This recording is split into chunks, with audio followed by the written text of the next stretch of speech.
Negara maju tuh pajaknya besar. Jadi kalau misalnya ke sini berpikiran asik nih gue bisa sekolah sambil kerja gitu kan. Terus gue bisa ngirim mungkin ke Indonesia, gue bisa ini apa segala macam, itu tolong dipikirin lagi karena kenyataannya tidak semudah itu. Ya metahogai kalau kata orang Jepang.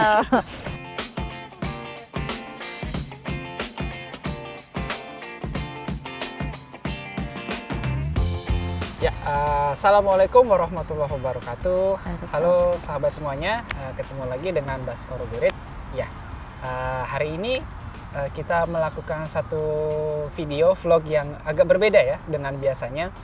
Kalau biasanya ya aku jalan kemana gitu kan, ngambil gambar di satu atau dua titik yang travelable gitu ya, yang unik-unik, yang menarik lah untuk dikunjungi. Nah, sekarang hari ini ya seperti yang udah dilihat juga nih sama teman-teman, saya nggak sendirian ya, sama temen nih ada bilangnya apa nih ya, Putri ya, Mbak Putri ya, Mbak Putri nih ya. Apa kabar Mbak? Ya. Baik, halo semuanya, aku Putri. Ya, terima kasih sebelumnya nih Mbak Putri udah bersedia untuk ikut video hari ini. Nah, mungkin sedikit kasih tahu ke penonton nih, pemirsa nih, atau penglihat viewer gitu, viewernya nanti siapa sih Mbak Putri ini, backgroundnya seperti apa. Tapi sebelum itu mungkin aku mau kasih tahu dulu ya ke teman-teman. Jadi hari ini adalah videonya itu mungkin bisa dibilang seperti interview, ngobrol singkat, ngobrol santai bareng Mbak Putri. Ngobrolnya tentang kehidupan kita nih sebagai orang Indonesia di Jepang itu seperti apa sih, dari sudut pandang mungkin pekerja ya, tapi mungkin ada sedikit pekerja plus pelajar juga gitu dari Mbak Putrinya. Pelajar plus pekerja. Pelajar plus pekerja boleh. Nah, kita akan gali lebih dalam di video ini yang ngobrol santai. Nah, ini adalah sebenarnya video yang menjadi konten utama dari YouTube-nya aku, channelnya. Oh gitu. Jadi bukan jalan-jalan, bukan review tempat-tempat tertentu sebenarnya yang mau jadi apa ya, mau kuteki gitu ya, yang jadi purpose-nya dari YouTube channelnya ini gitu. Nah, mudah-mudahan hari ini kita dapat ilmu ya, sahabat semuanya ya. Amin. Amin dari percakapan ini ya, mudah-mudahan amin. Oke, itu boleh mungkin sedikit perkenalan nih dari Mbak Putri.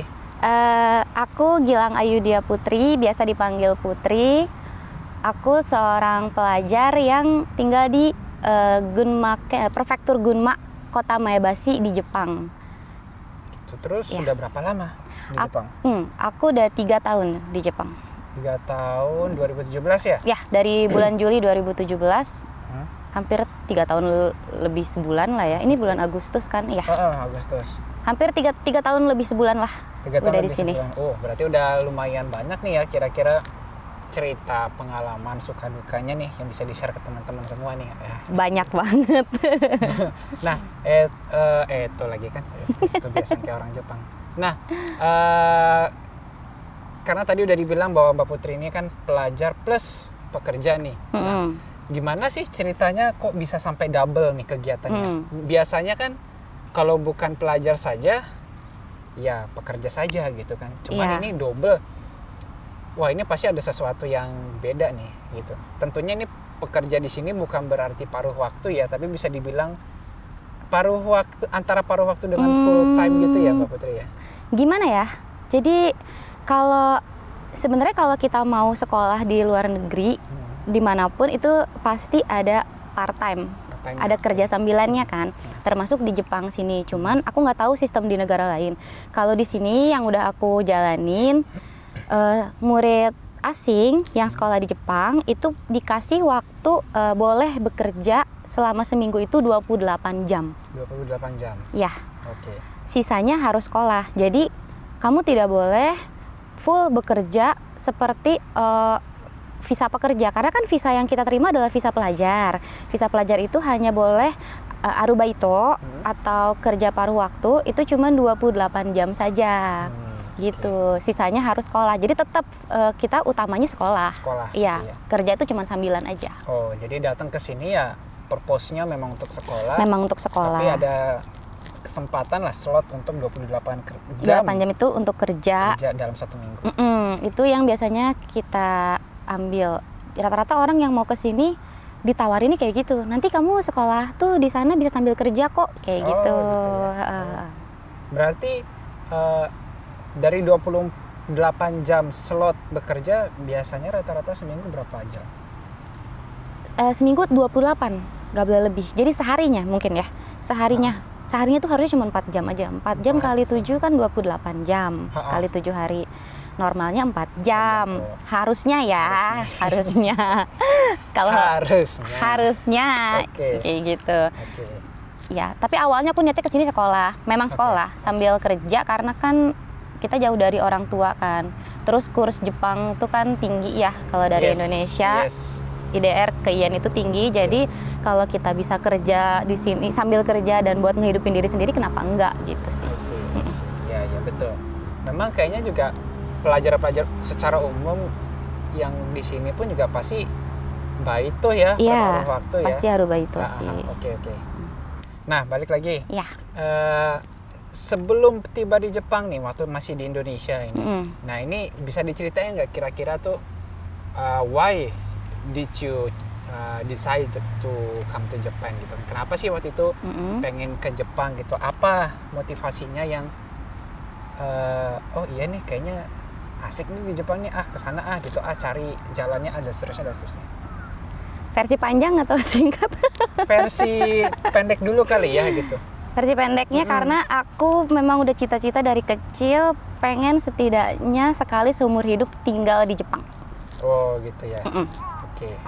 Nah terus kemudian untuk bisa sampai dapat kesempatan itu apa tuh yang dilalui, tahap-tahapannya kah, atau misalnya proses-proses yang waktu itu dilalui itu seperti apa? Misalnya, ada sedikit ini nih dalam tanda petik perdebatan misalnya dengan keluarga mungkin melarang atau seperti itu, ada gitu.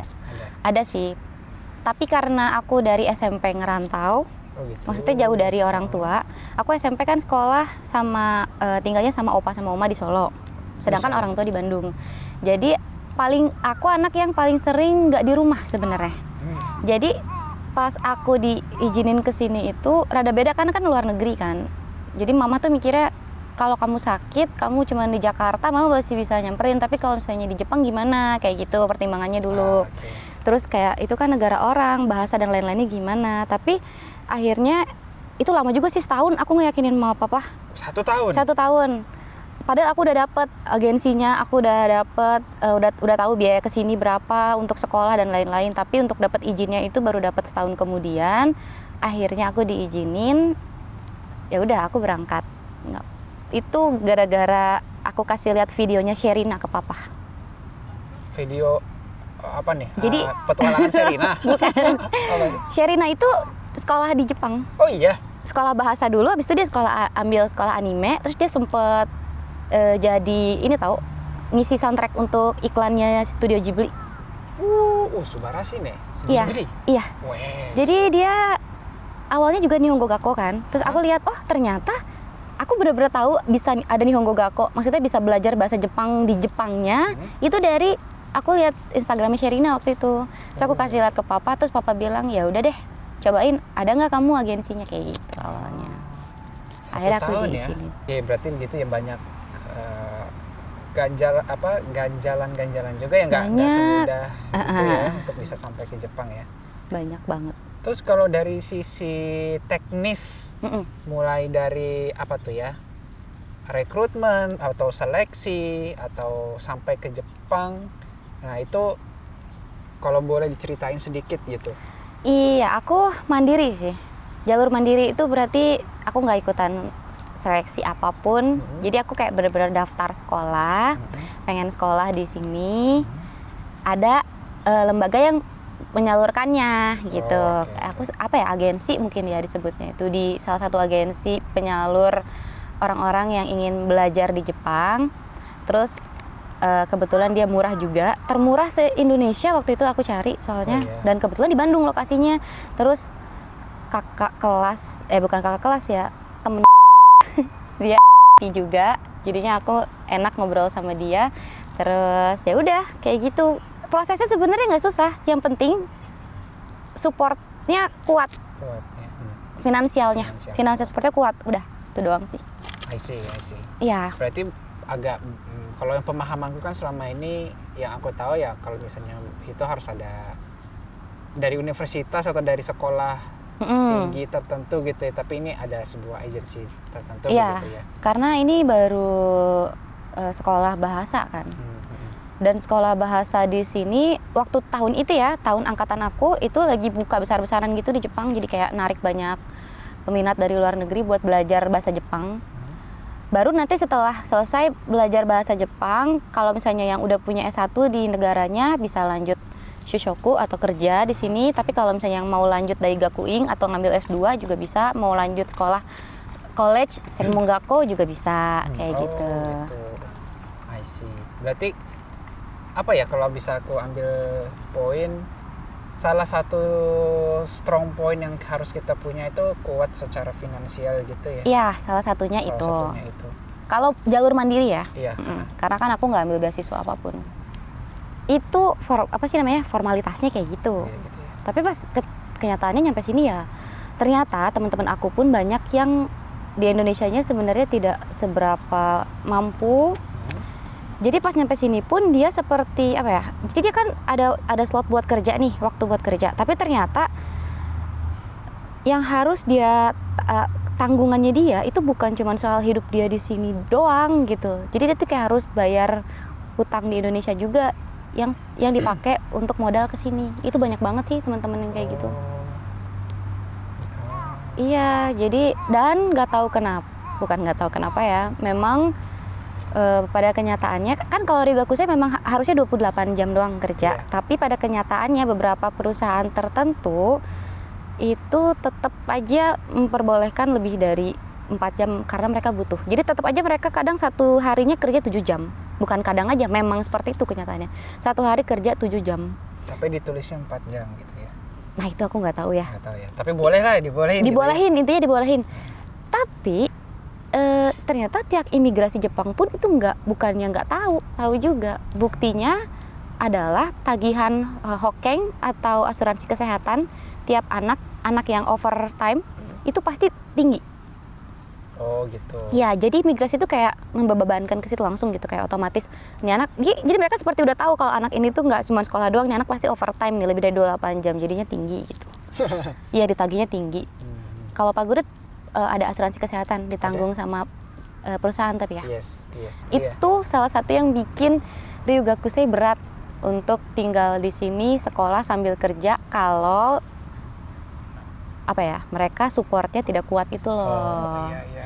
Ya, itu yang bikin ngos-ngosan tuh sebenarnya. Iya, benar. Karena semakin kebutuhan kita banyak, semakin kita harus bekerja, ternyata dari pihak pemerintah Jepangnya pun harus bayar tinggi juga ke mereka. Jadi kita kayak kerja dapat uang segitu, tapi ya segitu juga yang dikeluarin gitu loh. Ya, itu betul. Emang ya mungkin ini banyak yang nggak tahu juga. Iya. Jadi ternyata kita misalnya dapat gaji dari bekerja, itu pajak segala macam tuh tarikannya tuh besar. Dan kalau kita lembur itu nambah jam kerja. Iya. Dari lemburnya pun juga ditarik lagi pajak segala macam. Aduh, jadinya negara maju tuh pajaknya besar. Jadi kalau misalnya kesini berpikiran asik nih gue bisa sekolah sambil kerja gitu kan, terus gue bisa ngirim mungkin ke Indonesia, gue bisa ini apa segala macam, itu tolong dipikirin lagi karena kenyataannya tidak semudah itu. Ya metahogai kalau kata orang Jepang. Mendingan dipikirin ulang lah. Kalau misalnya memang mau sekolah ya fokus sekolah aja. Tapi kalau memang terpaksa harus sekolah sambil kerja, ya gitu resikonya. Iya, nggak berhubungan kebayang, sama. Soalnya aku aja kalau aku memang full bekerja, full time employee, itu saja udah setengah mampus gitu lah. 8 jam kerja di kantor, plus lembur katakanlah sehari 2, 3, 4 jam. Itu dari jam 8 pagi kurang lebih sampai jam 8 malam atau sampai jam 9 malam. Itu aja udah mumet banget gitu. Belum hari libur pun ada meeting ya? Hari libur sometimes sih, gitu. Nggak selalu ya. Cuman itu tuh Senin sampai Jumat begitu terus kan capek ya. Sabtu Minggu tuh kalaupun terpaksa banget ada pekerjaan, oke, lembur nambah. Tapi mostly sih kita nggak lah gitu. Udah capek ngapain kayak di rumah atau jalan-jalan kemana. Nah sementara teman-teman Mbak Putri dan teman-teman belajar terus di luar kelas pun harus mencari uang untuk tadi itu ya, ada yang masih harus nutupi beban hutang di tanah air. Macam-macam ya kebutuhan Ada mereka. kebutuhan, ada mungkin yang harus support orang tua juga, Iya. tapi juga harus support kehidupan dia di di sini Jepang. gitu. Dan bukan kadang aja sih, itu banyak contohnya di sekeliling aku, orang-orang yang di Indonesianya itu berpikiran, keluarganya mereka mungkin entah siapanya itu berpikiran kalau tetap aja gaji arubaito di sini kan tinggi, jadi seharusnya tetap bisa ngirim ke Indonesia atau gimana gitu, yang akhirnya bikin teman-teman aku di sini kerja lebih keras lagi, nekat ngambil 2-3 pekerjaan sekaligus sambil sekolah, bayangin. Aduh, gimana tuh? Nggak Saya kebayang. aja dulu arubaito tuh 2 itu weekend sama weekday. Jadi nggak bisa aku sehari 2 itu nggak bisa kayak teman-teman aku nggak bisa. Aku weekday sama weekend itu udah capeknya banget, capek banget. Habis waktu segala macam kan? Udah nggak punya me time sama. Aku pikir nyampe Jepang bisa jalan-jalan apa segala macam, ternyata enggak. Atau enggak? Enggak. Aduh, ya ampun. Nggak bisa karena urusan kita lebih banyak Iya ya, aduh. soal duit. Nah terus kira-kira apa tuh motivasi teman-teman yang bisa sampai bisa bertahan sejauh itu, bisa banting tulang, peras keringat sekeras itu gitu? Kalau aku lihat ya, teman-teman aku itu dengan mereka bisa ngirim walaupun cuman sedikit ke keluarga mereka, ada yang ngirim memang karena mungkin keluarganya butuh, ada yang memang kayak ingin nunjukin kalau aku udah bisa mandiri nih, jadi aku pengen jajanin mama atau papa. Itu bikin mereka happy. Itu benar-benar aku ngeliat teman-teman aku tuh kayak yang ya mereka seneng aja gitu ngejalanin itu. Jadi kadang capeknya hilang, ditambah mereka masih muda banget. Rata-rata kan yang kesini kayak anak-anak lulusan SMA, memang niatnya mau kuliah. Niatnya mau kuliah ke sini. Jadi ternyata bisa dapat uang besar tuh, gede kalau dirupiahin gitu kan. Mereka bisa belanja ini itu, mereka bisa nyenengin keluarga, mereka bisa ngidupin diri sendiri. Jadi mereka tuh di tahap yang walaupun mereka capek, tapi mereka tuh di akhir bulan dapat uang tuh seneng gitu. Itu tuh kayaknya bikin mereka termotivasi terus untuk sekolah belajar, nggak apa-apa lah capek juga, yang penting aku hasilnya enak gitu. Walaupun ya hokeng tadi jadi naik, nambah, ya belum pajak tinggal, ya kan. Itu pusing banget sih begitu dapat tagihan kok segini gitu. Karena gini loh Pak Gurit, aku aja normalnya pertama kali datang ke sini kan belum dapat kerja apa-apa ya. Normalnya itu ryugaku saya cuma 2.000 yen per bulan, 2.500 yen lah paling mahal. Makanya aku tadi tanya, Pak Gurit per bulan berapa? Karena orang Jepang pun cuma segituan, 2.000 yen nggak lebih lah. Tiba-tiba ditagihnya 1 mang 5.000. Pusing nggak? Pusing, iya. Tiba-tiba, loh kenapa 1 mang 5.000? Ternyata orang ini overtime misalnya gitu. Itu curhatan anak ninensei, biasanya udah 2 tahun tinggal di sini langsung, gila gue hokeng 1 mang 5.000 ditagih, kenapa ya gitu. Oh ternyata dia overtime. Kayak gitu. Nggak semudah yang kita bayangin di awal gitu. Iya, aku kan dulu juga termasuk yang dijanjiin bisa kok, kamu pasti bisa nanti menghasilkan sekitar 20 mang per bulannya. 20 mang itu berarti kalau dirupiahin berapa Pak Gurit? Sekarang kurang lebih mungkin 23 juta. 23 juta. Yes. Katanya per bulannya. Ada yang bilang seperti itu ketika masih di Indonesia. Karena aku tidak terlalu tertarik ke situ, teman aku sih yang memang butuh, gila gue bisa ngasihin 23 juta per bulan gitu kan. Kenapa enggak nih sekolah sambil kerja? Kan, ya. Itu sebenarnya enggak. Ternyata sebenarnya kenyataannya enggak kayak gitu. Kamu bisa menghasilkan 20 juta per bulan kalau kamu punya baito 3, minimal 2 pun itu kamu benar-benar enggak ada waktu tidur. Terus sanggup gitu, kalau aku sih enggak. Belum dikejar sama hokeng ya, belum bayaran. Jadi semakin tinggi pendapatan kalian di sini, semakin besar juga pengeluaran yang harus dikeluarin. Bukan untuk senang-senang pengeluarannya, untuk negara ini. Untuk negara ini. Itu sih tolong dicatat yang mau ke sini karena iming-iming bisa kerja dapat 20 juta per bulan. Itu nggak semudah itu, Marimar. Beneran deh. Ferguson, siapa lagi? Jose Fernando. Nggak semudah itu. Itu benar-benar di sini pahit banget, bener-bener pahitnya tuh pahit banget. Kedua, kadang fokus orang-orang jadi berubah nyampe sini. Gara-gara uang itu. Gara-gara mereka ternyata harus mengeluarkan pajak, karena mereka harus bayar uang sekolah yang ternyata besar banget. Fokusnya jadi berubah. Tadinya kayak aku juga berubah fokusnya. Akhirnya aku menyerah. Iya ya. Oh gitu ya Mbak ya. Oke, makasih banyak nih. So far kita udah banyak dengar penuturan ya dari Mbak Putri nih. Luar biasa banget nih, udah berani cerita-cerita ke kita. Nah, berikutnya nih ada pertanyaan nih Mbak. Nah, dari semua yang sudah dilalui kurang lebih 3 tahun, dari mulai sebelum berangkat, kemudian tiba di Jepang sampai saat ini, overall nih secara garis besar apa yang dirasakan sekarang? Apakah as excited as it was gitu? Apakah masih seperti yang dulu gitu kan? Atau ada sedikit perubahan mentalitas kah? Perubahan pola pikir seperti itu? Ada. Berubah. Kalau boleh jujur, di tahun kemarin tuh berarti aku nginjek tahun kedua di Jepang ya. 2019. Ya. Yes. Pergantian. Di tahun kedua aku di sini, aku itu tahun paling susah sih buat aku. Jadi aku ngerasa depresi banget, plus homesick parah. Karena aku udah 2 tahun itu belum bisa pulang kan. Karena kalau mau pulang pakai uang sendiri hasil kerja di sini, kita benar-benar harus nabung kan. Terus harus ini waktu juga, dan pulangku tuh bisanya kalau lagi Natsuyasumi karena libur sebulan sekolah, atau Fuyuyasumi winter tuh libur 3 minggu. Akhirnya waktu itu aku milih winter, tapi di tahun 2019 pertengahan itu aku ngerasa gagal banget di sini. Pertama karena emang dari awal ekspektasi udah jatuh banget ya, maksudnya kok ternyata harus begini kerasnya, karena omongan waktu pas di tanah air tuh yang bagus-bagus, memang yang bagus-bagus sih, kayak tadi itu kayak bisa menghasilkan gaji 20 juta atau apa gitu.